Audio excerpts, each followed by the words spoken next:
지금 청약통장에 대한 이야기가 좀 나오더라고요. 아주 핫 이슈입니다. 네, 핫 이슈입니다. 핫. 블라인드죠? 블라인드에 이 청약통장 의미 있어? 이런 글이 지금 올라오는데 지금 납입기간 만점이야. 오랫동안 넣었어요. 근데 소득 조건 까이고 부양가족 없다 까이고 결국에는 싼 아파트 사서 살고 있는데 결국엔 사셨어요. 이거 이제 무주택 기간도 까여버렸어. 청약통장? 해지가 답이겠지? 하면서 이제 청약통장을 없애야 될지 가지고 있어야 될지 고민을 하고 있는 상황이죠. 자, 과거에는 좀 이랬어요. 로또 청약이다 이런 이야기 상당히 많았잖아요. 그때는 어머 너 청약 당첨됐어? 그러면은 정말 축하해주는 그런 분위기였습니다. 청약 이퀄 대박. 대박 그래. 대박. DAEBAK 대박. 자, 그러면 어땠냐? 그 축하를 받은 나는 어땠냐? 안녕히 계세요 여러분. 야, 이거 연습했네. 연습했나 봐. 야, 진짜 너무 잘한다. 비슷하죠. 똑같아. 이 느낌이었어, 이 느낌. 안녕히 계세요 여러분. 이러면서 아주 이제 그 축하를 받으면서 딱 이렇게 그 청약 당첨되는 데로 갔었는데 요즘의 분위기는요. 청약 당첨됐어 이러면은요 어떤 느낌이냐면 야. 너 당첨된 거야. 이거 거야? 그거잖아, 이거. 어쩔 거야? 이렇게 하면 시커널 너 당첨된 거야. 이거잖아. 너 어쩔 거야? 어쩔 거야? 어떻게 할 거야? 너 거기 어떻게 들어갈 거야? 이런 오히려 걱정을 하게 되는 되게 왜 예전과 분위기가 확 바뀌는 거죠. 네, 정말 극과 극이네요. 자, 그러면서 청약통장 이거 정말 의미가 있나 써먹지도 못하고 이름으로써 청약통장의 인기가 한층 꺾이고 있는 상황입니다. 자, 이런 댓글이 보입니다. 내가 10년 넘게 있었는데 해지했어.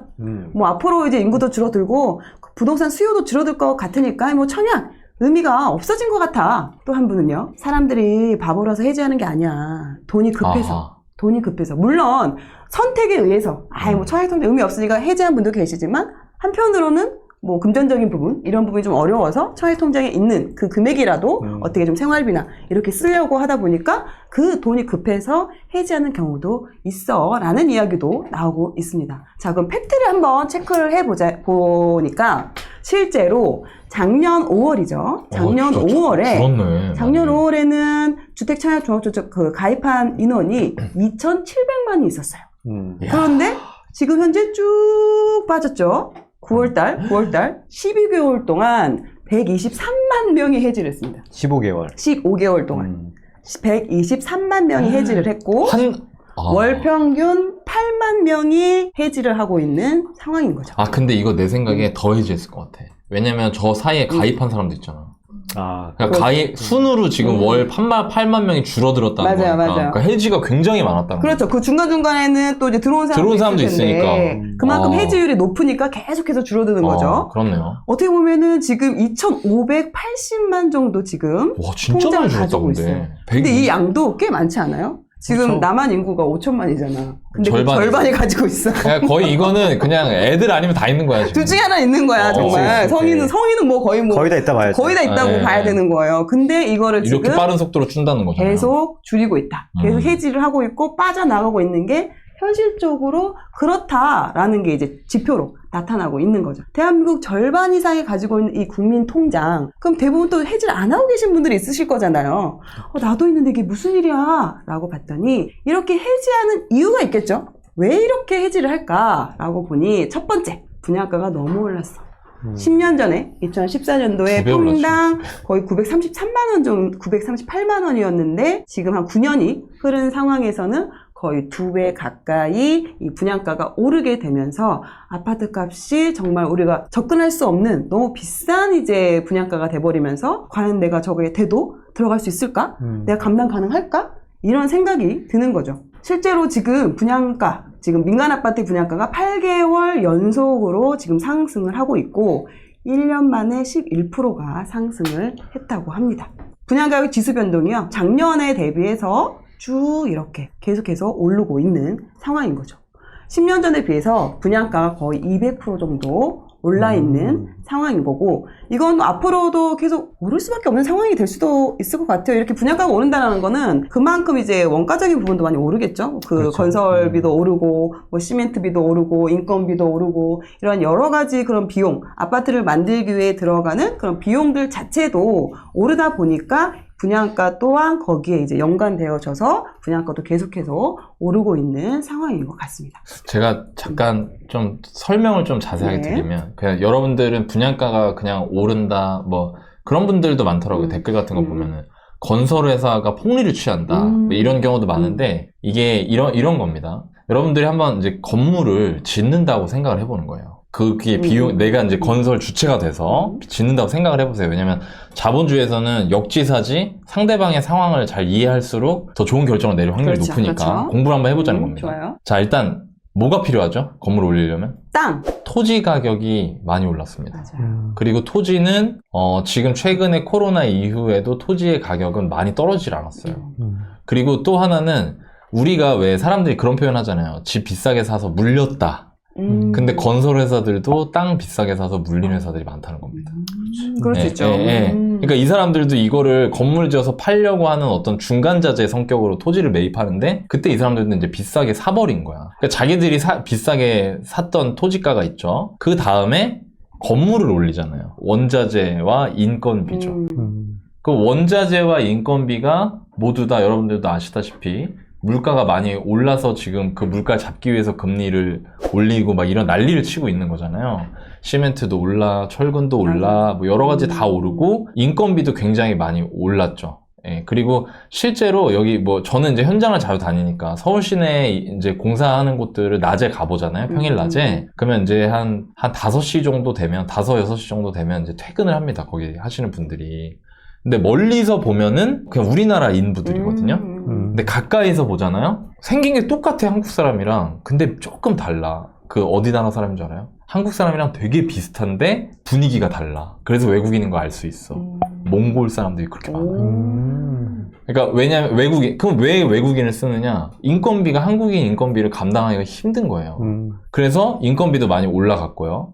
그리고 더 중요한 게 뭐냐면 이거를 다 건설회사에서 공사를 하는 자기들 돈 갖고 하는 게 아니에요. 여러분들 요즘 많이 얘기 나오는 PF 대출 들어보셨죠? 그 PF 대출이라는 걸 통해서 증권사나 뭐 은행에서는 사실 몇 년 전부터 사실상 중단을 했었고 증권사나 보험사 뭐 이런 데서 돈을 빌렸습니다. 건설회사가. 그 PF 대출의 금리가 지금 고금리가 되면서 올라갔잖아요. 그러니까 건설회사 입장에서 이런 거예요. 토지를 비싸게 사서 물려 있어. 공사를 하려고 하면 할수록 인건비랑 이 원자재가 거의 실시간으로 가격이 올라가. 거기다가 이거 하려고 돈 빌려놓은 거에 대한 이자도 올라가는 거야. 이 사람들 입장에서는 이런 겁니다. 이거 우리 비싸게 분양 안 하면 어차피 망한다. 어차피 미친다가 돼버리는 거예요.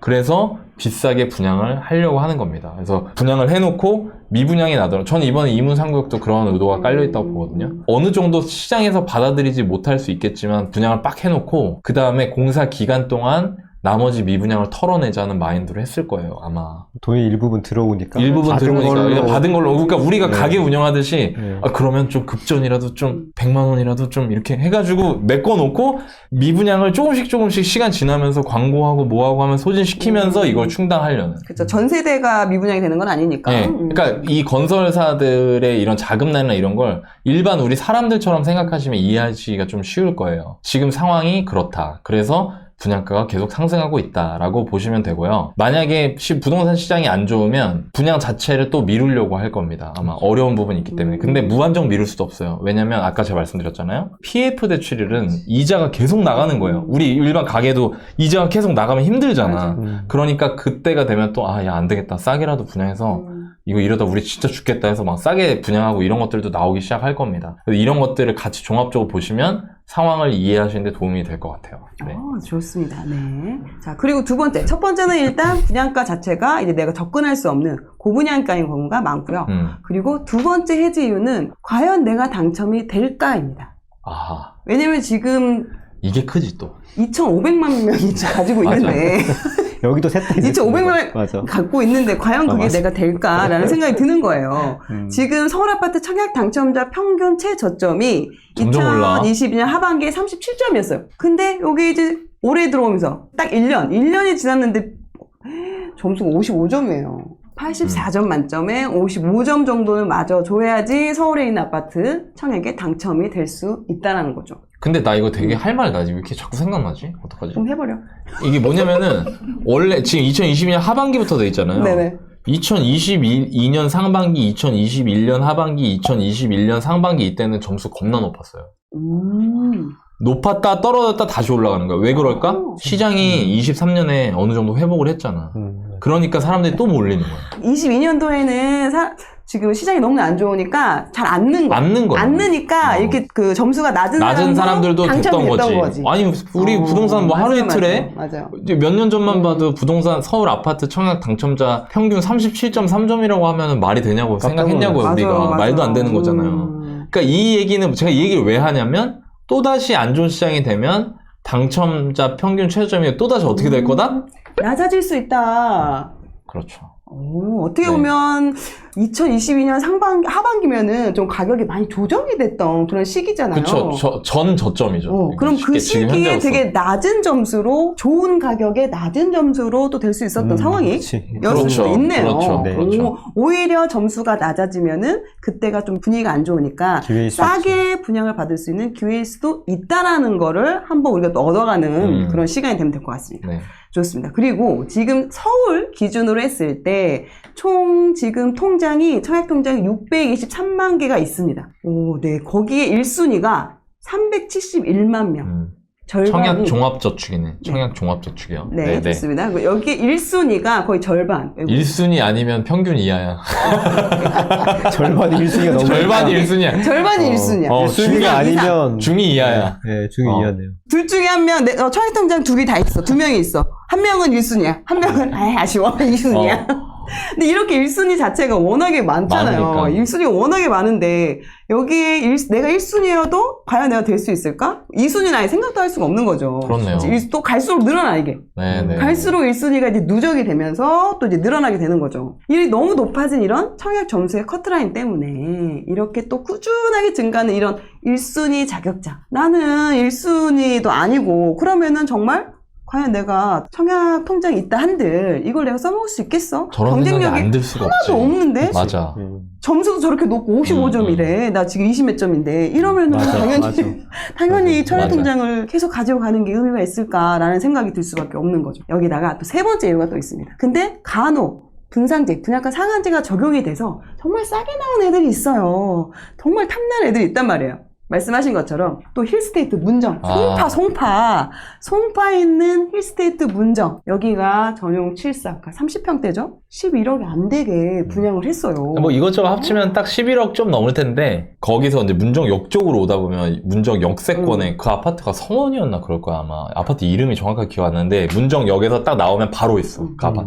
그 아파트의 전용 7호인가 뭐 전용 7호 아니면 76 아니면 77인데 그 아파트의 매매가 11억 정도 하거든요. 근데 그게 내가 알기로 92년인가 93년이야. 성원이니까 성원.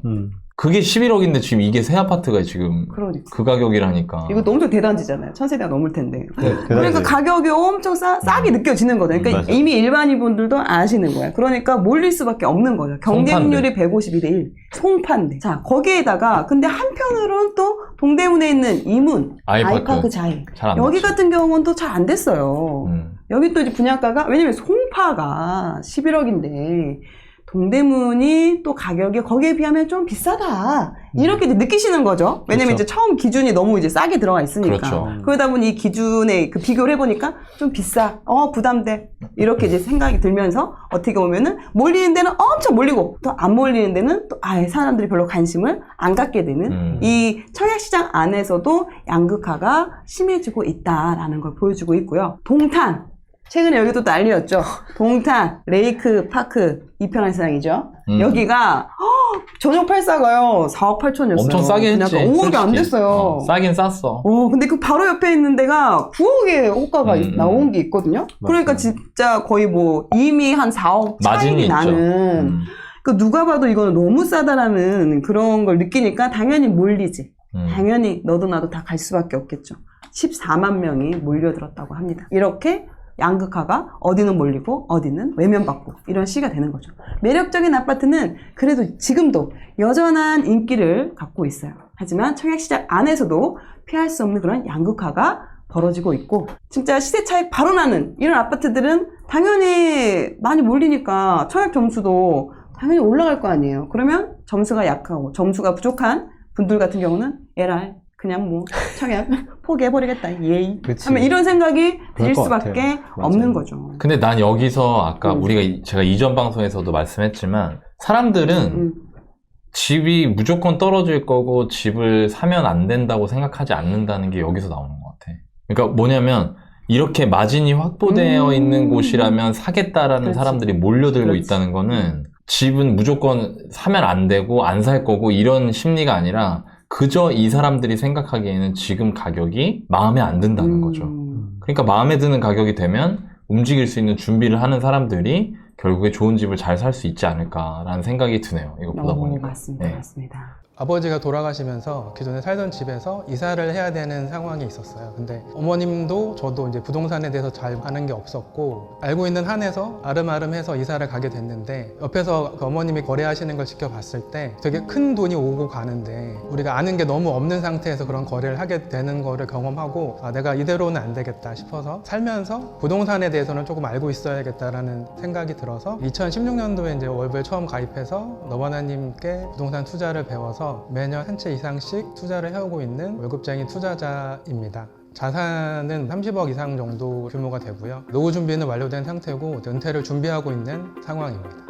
너바님께서 해주셨던 말씀 중에 처음 들었을 때 충격을 먹었던 그 말이 있는데 여러분 세상이 여러분의 생각대로 혹은 마음대로 돌아가지 않는 건 그냥 당연한 거예요. 그거를 받아들이는 사람과 받아들이지 못하는 사람이 있고 그걸 받아들이지 못하면 이 이후의 삶도 굉장히 불행할 겁니다. 그래서 이거를 받아들이고 내가 이 세상이 내 마음대로 되지 않는 걸 인정하고 그러면 그 인정한 상태에서 앞으로 어떻게 해야 되는지를 생각하는 것이 성공하는 사람들의 태도나 자세입니다라고 말씀해 주셨을 때 굉장히 큰 충격을 받았고 아 내가 저렇게 살아야겠구나 라는 생각을 했던 것 같습니다. 그러니까 뭐 부동산 투자를 어떻게 해야 된다라는 방법만 알려주는 게 아니라 부동산 투자를 잘하는 것 이상으로 그 인생에 있어서 내가 어떤 목표를 설정하고 그 목표를 이루기 위해서 어떤 것들을 해야 되고 그 어떤 것들을 해나가는 과정이 한두 번의 사건으로 끝나는 게 아니기 때문에 그 과정을 계속 유지해야 되는데 그 과정을 유지할 수 있는 방법까지 다 알려주시는 것 같습니다. 그 지역에 방문해보고 부동산에 가보고 실제 현장에서 적용해보면서 가능하겠다라는 생각이 들었고 내가 배운 거를 소액으로 투자해볼 수 있는 기회가 있어서 그때 소액으로 투자를 해봤는데 당시에 운 좋게도 그 성과가 굉장히 좋았어서 너바나님의 이 투자 방식에 대해서 좀 확신을 갖게 된 계기였던 것 같습니다. 사람마다 다 각자가 추구하는 꿈이 있고 목표가 다르기 때문에 그냥 똑같이 살아도 상관없다고 하면 그건 괜찮다고 생각합니다. 다만 이제 내가 노후 준비를 남들보다 빨리 마치고 싶다 라거나 경제적 자유를 달성하고 싶다라고 하면 그냥 앉아서 책을 본다거나 유튜브만 본다고 해서 인생이 달라지는 않기 때문에 뭔가 용기를 내고 내가 그에 합당한 대가를 치르면서 새로운 거를 도전해 봐야 되는 게 아닌가라는 생각이 들고 그런 측면에 있어서 강의를 듣는다는 거는 단순히 부동산 투자만 배운다기보다는 뭔가 내가 새로운 관점을 배우고 세상을 바라보는 태도를 배울 수 있는 계기이기 때문에 용기 내서 한번 들어보셔도 나쁘지 않을 것 같습니다.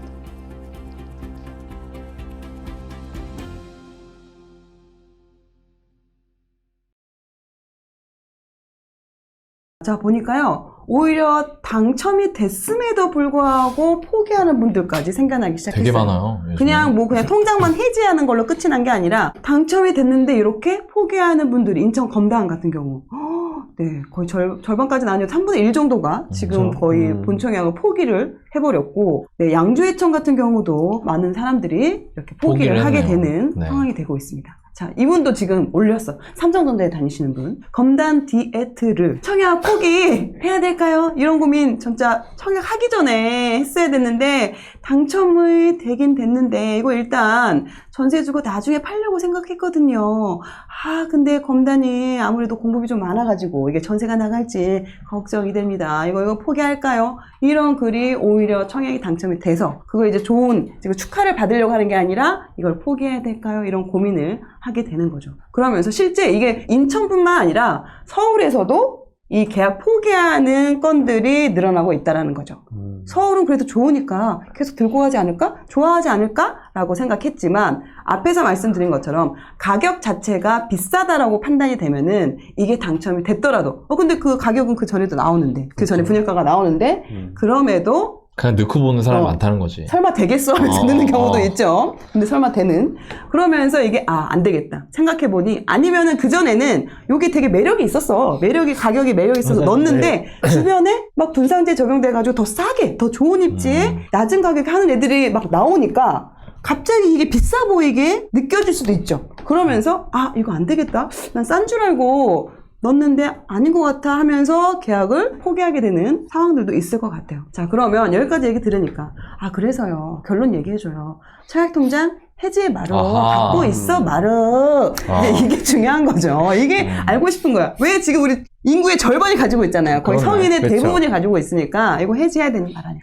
이런 고민하고 있는데 이게 지금 이런 고민을 지금 여러분만 하고 있는 게 아니라는 거예요. 13년 전에 13년 전에 우리 선배들도 변하질 않아. 우리 선배들도 똑같이 고민을 한 거예요. 청약통장 청약통장 해지하는 서민이 늘어나고 있다. 이런 또 뉴스가 나왔고 거기에다가 인기가 시들해졌다. 경기 침체로, 그러니까 부동산 침체로 청약 매력이 많이 떨어졌고 이에 따른 해지 계좌 수가 증가하고 있다라고 합니다. 저때 집 샀으면 대박인데. 2010년이면은 우리 서울 부동산 어떤 시기였나요? 2010년이 지금이랑 똑같았어요. 2009년, 10년이. 비슷하죠, 지금. 이게 올라갔다가 내려왔다가 다시 올라간. 약간 그 상태였어. 그러니까 지금이랑 벌어진 일이 똑같은 거야. 항상 그러면서 역사는 그 반복되니까. 이후엔 어땠죠? 좀 많이 이렇게 오랫동안 좀 많이 횡보했죠. 횡보했죠. 빠지긴 했죠. 어떤 단지들은 굉장히 많이 떨어졌고 어떤 단지들은 또 안 떨어지고 그냥 쭉 심정지 상태로 보합으로 한 4, 5년 갔고. 이게 느낌이 그런 것 같아요. 확실히 부동산 시장이 좋아서 이제 집값이 막 오르고 이런 상황이면은 오히려 그 청약에 대한 관심도가 많아지고 더 가입을 하고 이러는데 시장이 팍 죽고 뭔가 집값이 떨어질 것 같은 그런 생각이 들면은 이 통장 자체도 과연 이게 의미가 있을까? 약간 무쓸모 이런 생각이 느낌인 드는 것 거지. 같아요. 무쓸모.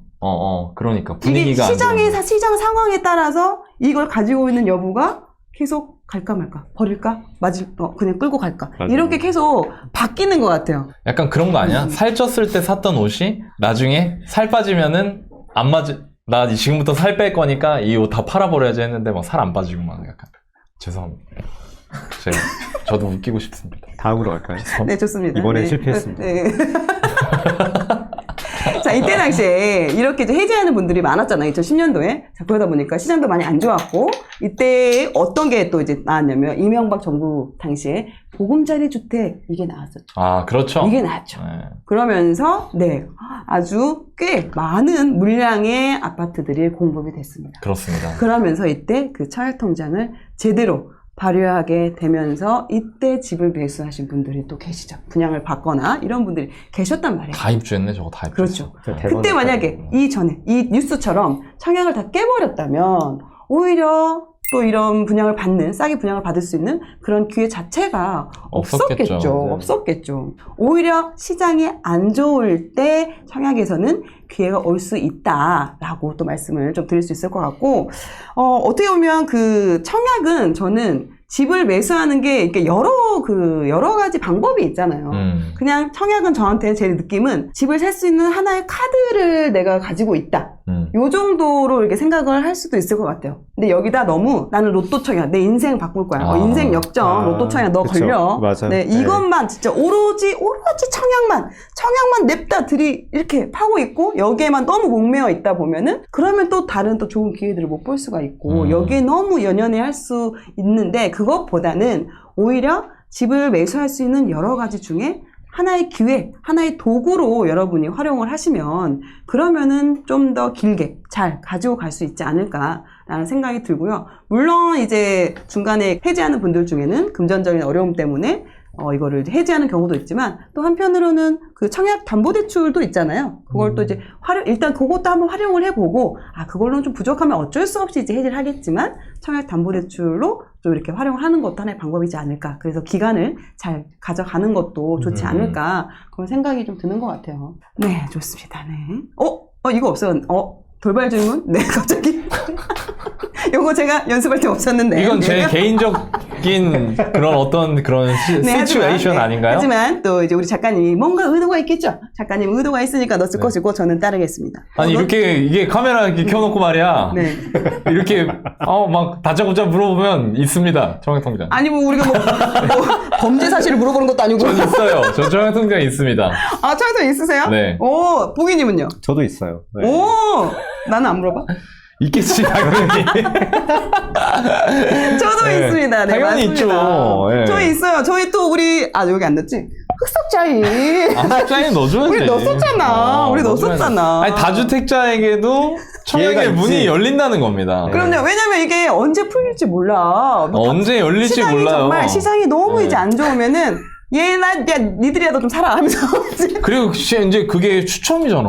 맞아 또 추첨도 많이 늘어났어. 아니 그러니까 다주택자한테 열어준 청약 같은 경우에 추첨 비율도 있잖아요. 그럼요. 그럼 그 얘기 무슨 얘기냐면 나도 될 수 있다는 거잖아. 가능성이 있다는 거잖아.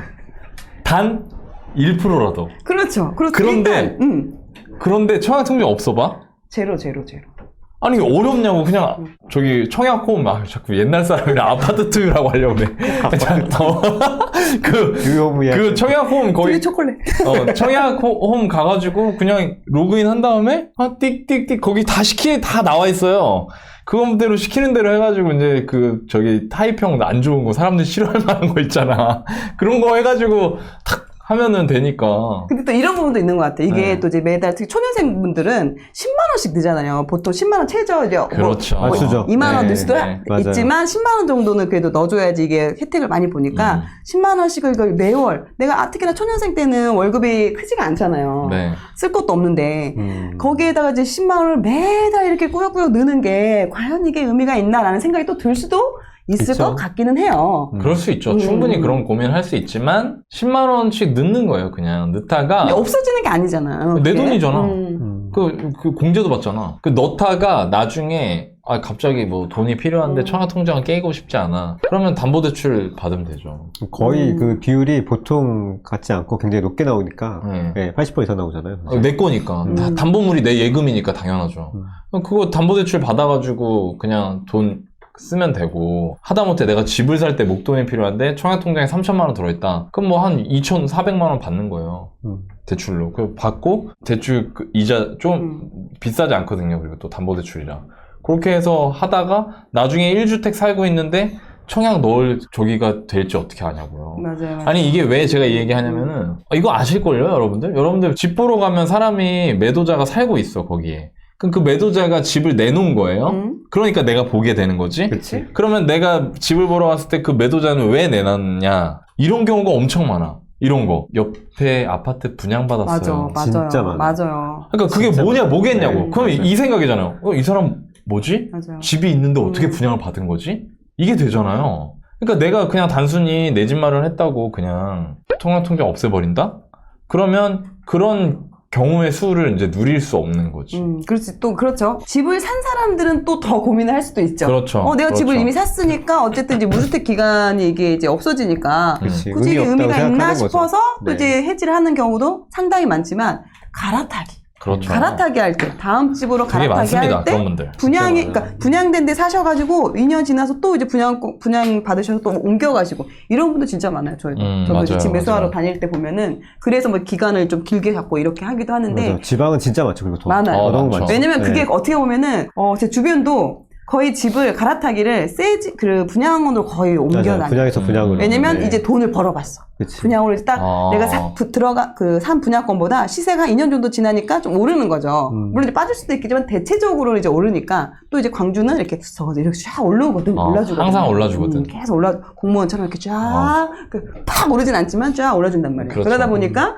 이런 부분들 때문에 계속 옮겨가고 그걸 돈을 벌어봤으니까 또 다시 옮겨서 또 돈 벌고 이런 경우들이 있어요. 그러니까 여러분이 그 청약통장을 굳이 해지하기보다는 그냥 어찌됐든 꾸준하게 들어가면은 나중에 내가 집을 매수하려고 할 때 하나의 좋은 기회가 될 수 있다라는 거죠. 해지를 굳이 하실 필요는 없을 것 같다라고 말씀을 드리도록 하겠습니다. 아, 근데 이게 있다. 아, 그게 이것도 있어. 말 못하게. 아니, 잠깐 아니. 기다려봐봐요. 킵해놔? 아니, 이게 사람들은 중요한 얘기라서. 제가. 해줘. 아니, 이런 사람들이 있어요. 음. 야, 누가 청약 깨고 싶어서 깨냐? 그쵸, 그럴 수 있죠. 아니, 내가 지금 돈이 없는데 어떻게 다른 데 돈이 들어가야 되는데. 맞아. 근데 그런 분들도 충분히 그럴 수 있어요. 그리고 또 하나는 시장이 안 좋아지면 꼭 분양을 받는 게 아니고 재고주택을 산다고 하더라도 그게 나쁜 게 아니거든요. 지금 제가 아까 이전부에서 말씀드린 것처럼 본인의 가격 기준만 잘 잡고 있으면 굉장히 이제 좋은 시기가 오고 있다는 거예요. 왜냐면 어쨌든 단기적으로 분위기가 안 좋아졌으니까. 그런데 다만 저희가 말씀드리고 싶은 건 청약통장 돈이 없어서 어쩔 수 없이 청약통장을 깬다고 생각하셨던 분들도 청약통장의 그 예금담보대출로 돈을 일단은 유용을 할 수 있다는 걸 알려드리고 싶고요. 전혀 생각해보지 맞아요. 못하는 분들이 네네. 있기 때문에. 그냥 무조건 깨야 되는지 알고 계실 수 있으니까. 그리고 거기에 들어가 있는 비용이 여러분들께 넣는 비용이 큰 부담이 되는 게 아니라면 그러면 넣으셔도 된다는 거죠. 그런 식으로 어떤 분이 2만 원 넣는 게 나아요? 10만 원 넣는 게 나아요? 라고 하시는데 저는 10만 원 넣어도 괜찮다고 봐요. 왜냐면 아까 말씀드린 것처럼 아 이제 안 되겠다. 난 청약통장 안 하고 그냥 집 사야겠어. 근데 돈이 여기 2천, 3천이 들어가 있어서 이걸 못 쓰니까 너무 힘들어라고 할 때 그걸 대출 예금담보대출 받아서 집을 사고 하면 된다고 했잖아요. 근데 거기에 돈이 일단 많이 들어있는 게 청약을 넣을 때 유리하잖아. 그러니까 그런 식으로 하셔도 자기 소득에 맞게 괜찮지 않을까라는 생각이 듭니다. 맞습니다. 혹시 모르니까 많이 부담되는 게 아니면 가져가자. 네, 청약통장은 돈을 저축하는 통장이 아니라 시간을 저축하는 통장이라고 합니다. 이런 말. 이거 댓글에서 봤어. 어떤 분이 댓글에서. 아, 나 너무 끝까지 갑자기. 그러면은 모른 척 해야지. 그러니까. 거기서 그렇게 하니. 왜냐면 야, 또 이거 알지? 갑자기. 왜냐면 너무 감동했잖아, 갑자기. 아니 그럴까봐 기대할까봐 나한테 그런 기대를 계속 기대하지 하고, 말아라. 다음에도 또 이런 멘트를 또 나한테 요구할까봐. 네네. 아니 어떤 분이 댓글에 되게 멋있게 쓰셨길래 제가 그거를 가져왔습니다. 그 댓글 써주신 분 감사합니다. 네, 되게 감사합니다. 와닿았어. 진짜, 진짜 맞는 말이다. 그죠? 네, 청약통장은 돈을 저축하는 게 아니라 시간을 저축하는 통장이다. 그렇습니다. 네, 여러분 너무 짧게 보지 마시고 우리 길게 보고 최후의 승자가 될 수 있도록 열심히 준비합시다. 좋습니다. 네.